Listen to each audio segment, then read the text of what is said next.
Meus queridos irmãos, a paz do Senhor Jesus. Louvamos a Deus nesta noite feliz, neste santo lugar, onde nós estamos ao redor da mesa do Senhor, para logo mais nos servirmos em sua memória, pela segunda vez neste ano, com a graça de Deus. Apesar das múltiplas dificuldades que a igreja está enfrentando a nível de mundo, ela segue em frente, prevalecendo contra o mal, porque as portas do inferno não prevalecerão contra ela. Quem diz amém, meus irmãos? Meus amados, eu sou agradecido a Deus, juntamente com a minha família, por servi-lo na beleza da sua santidade. E sou agradecido ao meu pastor pela confiança de estarmos cooperando com ele no trabalho do Senhor. E nesta noite ele também nos confia a responsabilidade de trazermos uma breve reflexão da palavra de Deus. Para tanto, queremos convidar a igreja a abrir a Bíblia na primeira epístola de Paulo aos Coríntios, no capítulo 1. Vamos ler o versículo 17, melhor dizendo, o 18.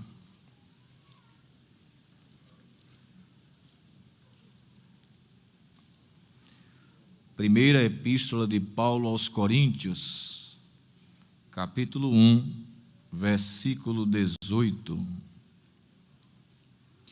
Quem já encontrou, diga amém, meus irmãos.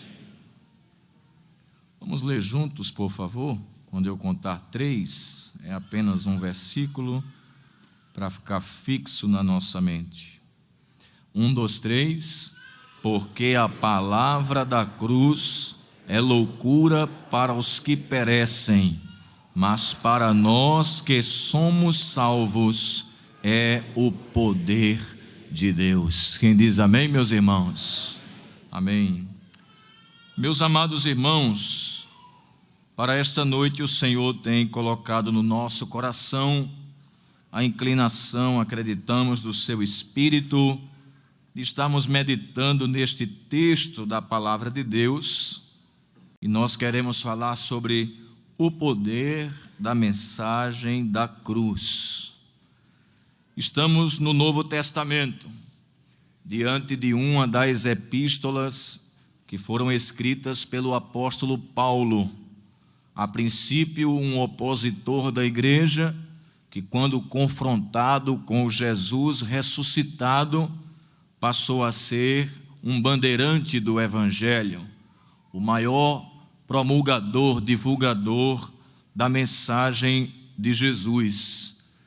E dentre as contribuições que o apóstolo trouxe para a igreja depois de converso, uma delas, e a mais principal delas, foi de que ele se tornou o maior missionário da igreja primitiva. E Paulo considerava a mensagem da cruz o próprio poder de Deus, como acabamos de ler. Porque a palavra da cruz é loucura para os que perecem, mas para nós que somos salvos é o poder de Deus. Paulo pregava com fervor a mensagem da cruz, embora ele sabia que esta mensagem para alguns era loucura, conforme o versículo 18 que acabamos de ler. E ainda o versículo 23 ele diz que era escândalo para outro grupo de pessoas. E a palavra escândalo significa literalmente um impedimento colocado no caminho. Primeiro, ela era escândalo para os judeus.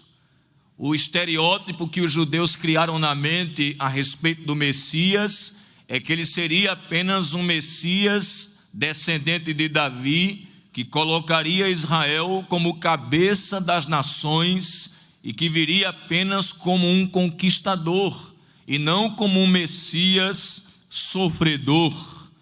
Para eles, Jesus não havia restaurado o trono de Davi, como parte das profecias do Antigo Testamento que eles esperavam que fizesse.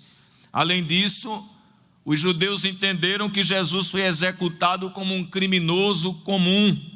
Como poderia ser o Salvador se ele mesmo não conseguiu se salvar? Já para os gentios, os gregos, Paulo diz que essa mensagem era considerada loucura, porque os gregos também consideravam que o evangelho era uma tolice. Uma pessoa com boa reputação jamais deveria ser crucificada.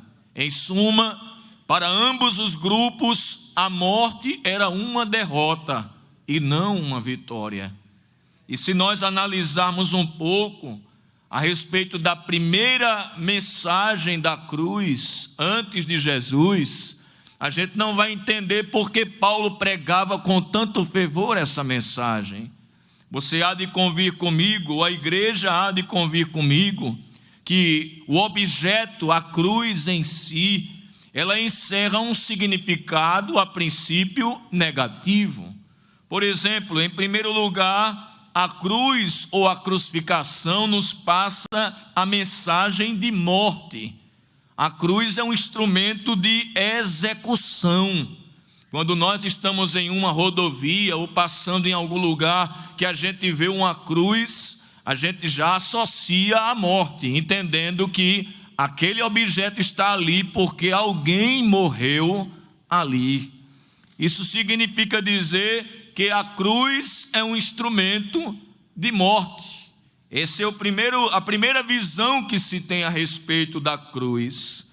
E o registro bíblico histórico dos evangelhos e das epístolas mostram que foi numa cruz que Jesus morreu. Abra sua Bíblia comigo em Mateus capítulo 27 e o versículo 31, quando nos diz o texto sagrado informando que Jesus morreu numa cruz. Mateus 27 e 31.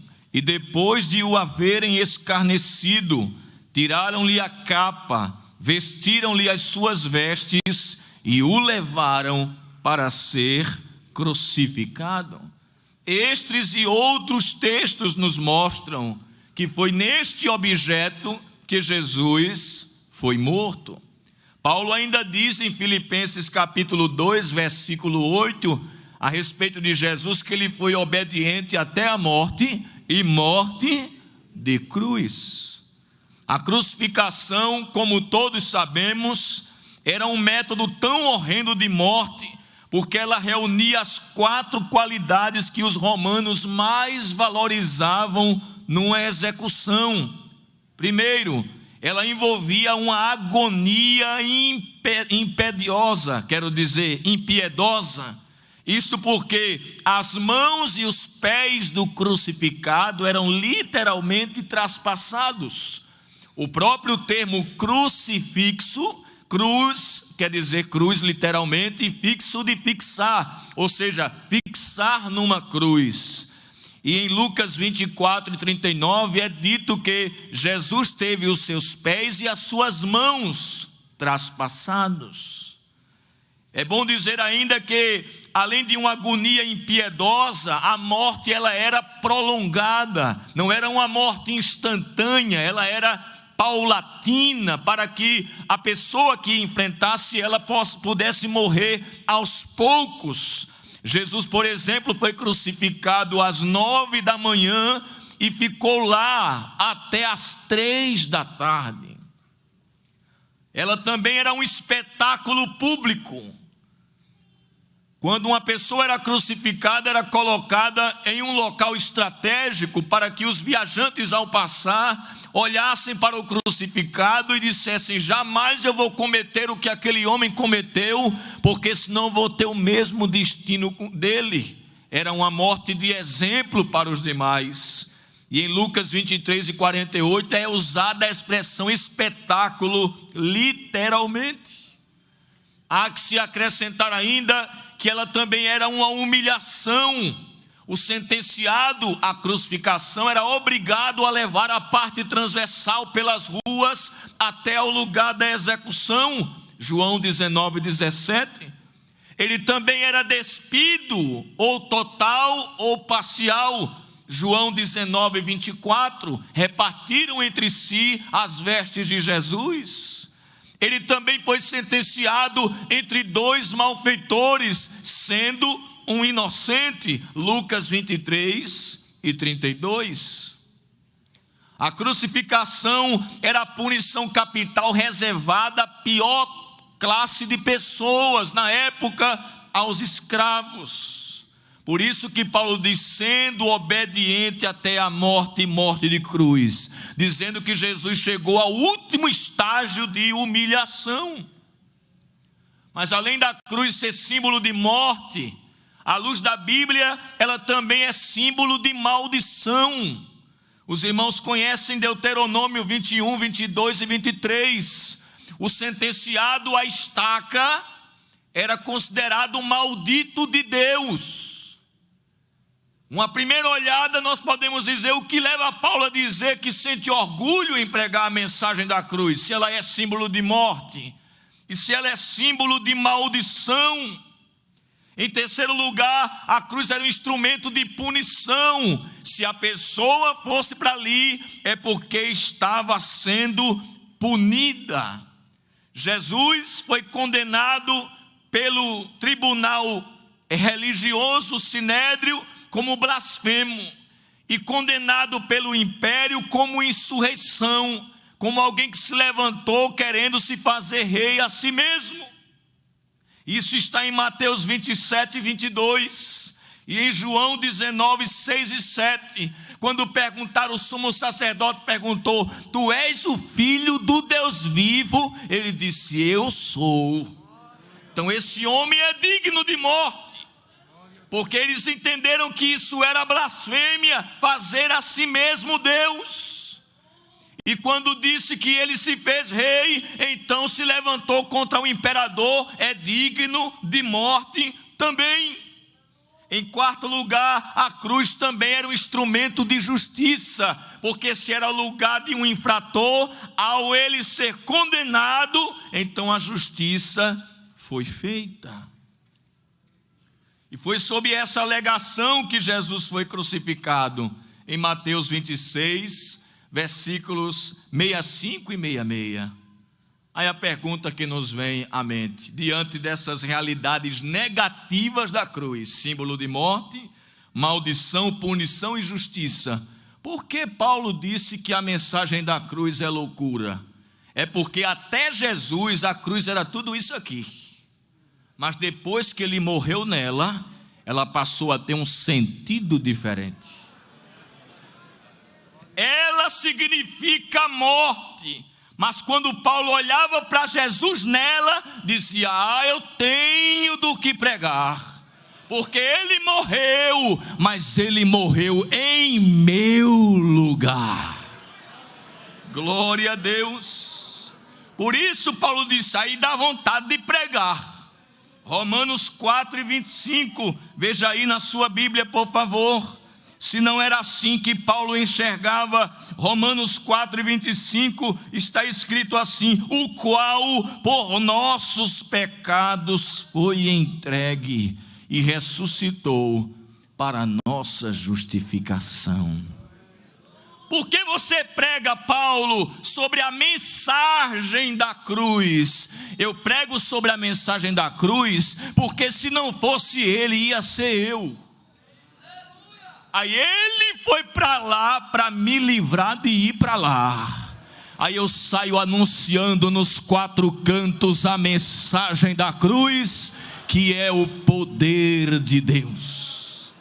Louvado seja o seu nome para sempre. Em Gálatas 1 e 4, veja ainda na sua Bíblia, por favor. Gálatas, capítulo 1, versículo 4. O qual se deu a si mesmo por nossos pecados, para nos livrar do presente século mau, segundo a vontade de Deus, nosso Pai. Ainda em 1 João 2 e 2, o apóstolo João disse: e ele é a propiciação pelos nossos pecados, e não somente dos nossos, mas do mundo inteiro. Jesus não morreu apenas por um grupo de pessoas, ele morreu por todo mundo e por cada um individualmente. Glória a Deus. Então, na morte de Jesus, Paulo via substituição. O que é que você acharia se por causa dos nossos pecados nós fôssemos sentenciados, numa linguagem contemporânea, à cadeira elétrica? E no destino para a morte, no corredor da morte, antes da gente sentar na cadeira e receber o choque letal pelo nosso pecado, alguém chegasse e dissesse: não sente ali, eu vou sentar no seu lugar.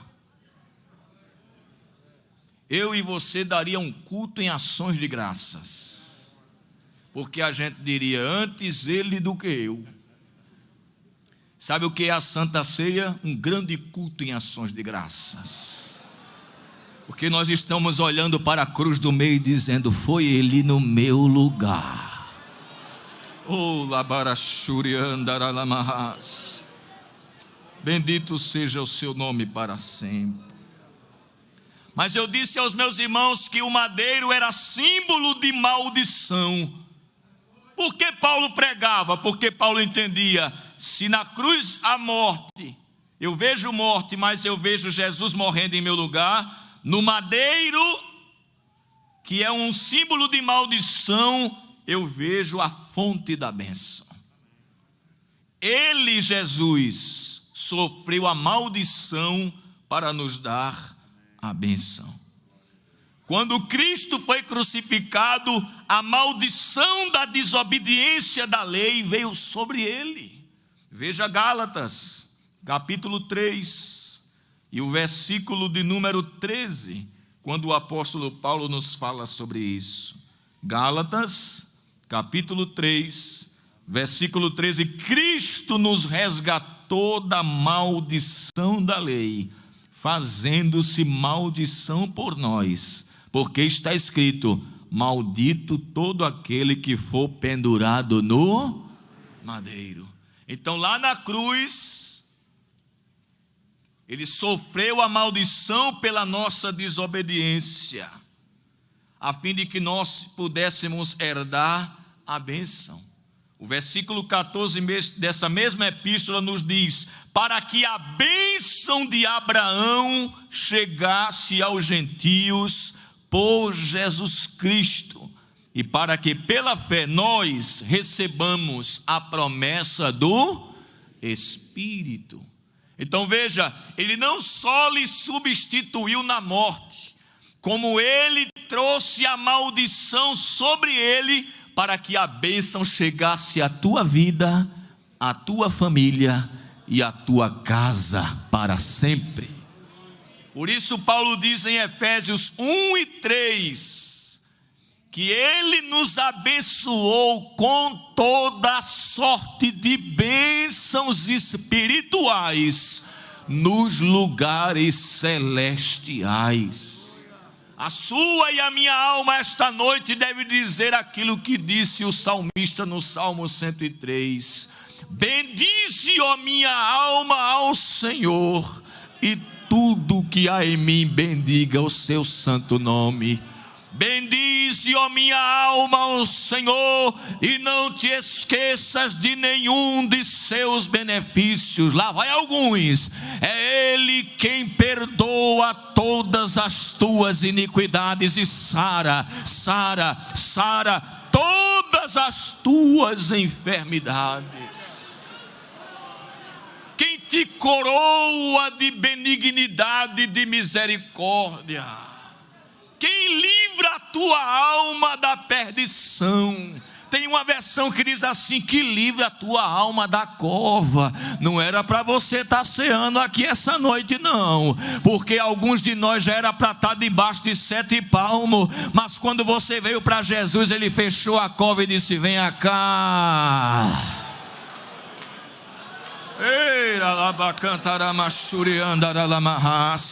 Ele jogou terra na cova e disse: toma vida, vida, vida, vida, vida, vida. E ele diz ainda que renova a tua mocidade como da águia. A ideia ali é o processo de muda que algumas aves passam, não é? Quando eu era criança, me deu um desconto, eu pegava passarinho. Silvestre, com meu irmão. E às vezes ele trazia o pássaro silvestre e tinha a época da muda, que ele caía as penas, ficava lá no cantinho. E eu lembro que meu irmão pegava um comprimido de AAS e colocava no bebedouro dissolvido para que quando ele tomasse, ele revigorasse as forças. Daqui a pouco aquele passarinho começava de novo, as penas voltarem, ele começava a cantar. E a ideia do salmista é essa, de se a prova arranca as penas, deixa a pessoa num cantinho, mas a prova passa. E Ele renova a tua mocidade como da águia. Aleluia. Esta noite, quem sabe você chegou e disse: vou sentar na última cadeira. Às vezes a gente chega de um jeito que a gente recusa até consolação, mas não aguenta, porque Jesus começa falando com a gente começa sentindo a presença dele. Daqui a pouco, no meio da noite, esse pássaro estronda em louvor, dizendo: Deus é grande e vai fazer eu passar de cabeça erguida esta situação. Glória a Deus. Na maldição, Paulo via as bênçãos. Mas eu disse que a cruz também é um instrumento de punição. Como Paulo podia se gloriar na mensagem da cruz se ela é um instrumento punitivo? Aí Paulo disse: eu me alegro, porque se foi punido o transgressor no meu lugar, então eu não devo mais nada. Que ele assumiu a minha dívida. Ele foi punido no meu lugar, pagando o que eu devia a Deus. Dá vontade ou não dá de pregar? Ou se dá vontade. Cristo morreu pelo pecado da humanidade e quitou a nossa dívida. João 19:30, João é o único que registra isso, quando Jesus diz: está consumado. E essa expressão era usada de diversas formas, e uma delas era uma linguagem mercantil, que quando a pessoa quitava uma dívida, dizia: tetelestai, está pago. E Jesus ensinou que cada pecado é uma dívida. Na oração do Pai Nosso: perdoai as nossas dívidas. E lembra daqueles dois credores? E lembra também daquele que não tinha condições de pagar ao rei quando ele mandou chamar a prestação de contas, que a conta dele era tão grande que ele disse: me dê um tempo que eu lhe pago. O rei sabia: nem com tempo tu paga, porque a tua conta é muito grande. Mas viu ele cair de joelho e disse: tu não deve mais nada. Deus poderia te dar um prazo, Deus poderia me dar um prazo, mas isso só ia aumentar o juro da conta. Mas ele olhou e disse: tu não pode pagar nem com prazo. Sabe o que é que eu vou fazer? Tu estás livre da tua dívida. Será que você pode agradecer esta noite? Aleluia. Glória a Deus.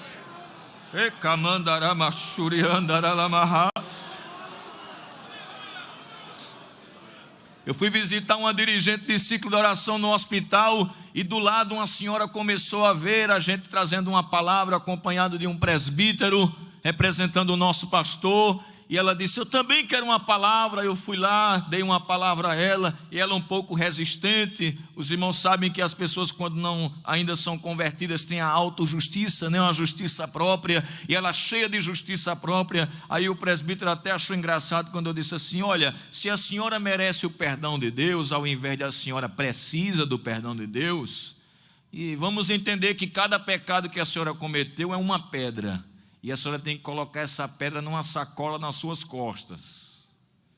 Como é que está o tamanho dessa sacola? Aí ela botou a mão na cabeça. Eu disse: a senhora não tem como se livrar dela, a não ser quando chega ao pé da cruz.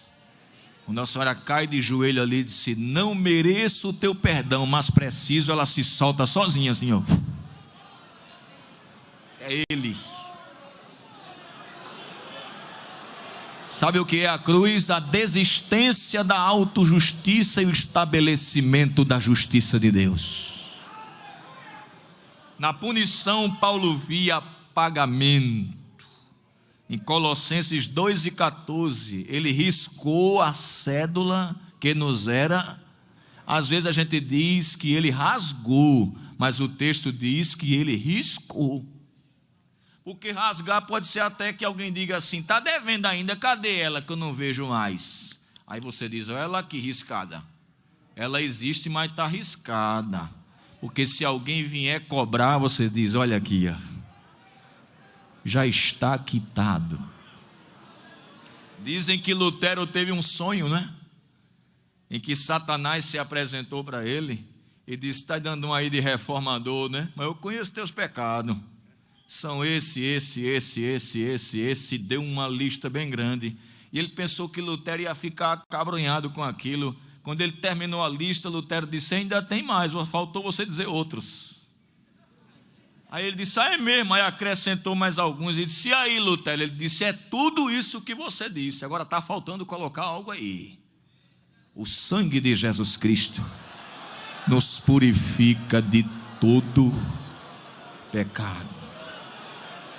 Quando Satanás lhe acusar, aponta para a cruz do meio, diz: foi ali, foi ali, foi ali, foi ali. Deus te defendeu de Deus. Você entende isso? Deus te defendeu de Deus. Entendeu? Nem Deus pode condenar, porque Ele mesmo justificou. Ele te defendeu dele. Glória a Deus. Bendito seja o nome do Senhor. E eu concluo, meus irmãos, dizendo que Paulo pregava a mensagem da cruz, porque na justiça, onde o criminoso era punido, Paulo via a absolvição. Se foi feita a justiça punindo o transgressor, então está estabelecida a justiça de Deus. Quando um transgressor é punido, o que é que a sociedade faz? Respira, graças a Deus. O criminoso foi punido, a justiça foi feita. Não é verdade? Por que sentimos paz? Porque Jesus se fez criminoso no nosso lugar. E isso nos trouxe paz. Veja que expressão linda em 2 Coríntios 5, 18 ao 21. Que palavra do apóstolo Paulo. E tudo isso provém de Deus, que nos reconciliou consigo mesmo por Jesus Cristo e nos deu o ministério da reconciliação. Isto é, Deus estava em Cristo reconciliando consigo não lhes imputando os seus pecados, e pôs em nós a palavra da reconciliação, de sorte que somos embaixadores da parte de Cristo, como se Deus por nós rogasse. Aí ele diz no versículo 21, adiantando: aquele que não conheceu o pecado, olha aqui, a impecabilidade de Cristo, o fez pecado por nós, doutrina da substituição, para que nele fôssemos feitos justiça, doutrina da justificação. Sabe o que foi que ele está dizendo aqui? Deus tratou Jesus como pecador para nos tratar como se fôssemos santos. Ele pegou a ficha suja da gente e a ficha limpa de Jesus e trocou.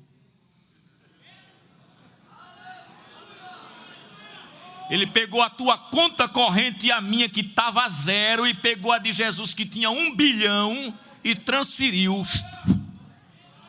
Colocou 1 bilhão na nossa conta e zerou a de Jesus. Então Deus tratou Jesus como pecador na cruz, vingando o pecado nele, e te trata como santo porque ele te vestiu da justiça de Jesus. Que nesta noite nós sejamos mais impulsionados ainda a pregar a mensagem da cruz. Foi na morte que ele me substituiu. Foi na maldição que ele transferiu a bênção para mim. Foi ali, naquele lugar, que ele foi punido pagando a minha dívida.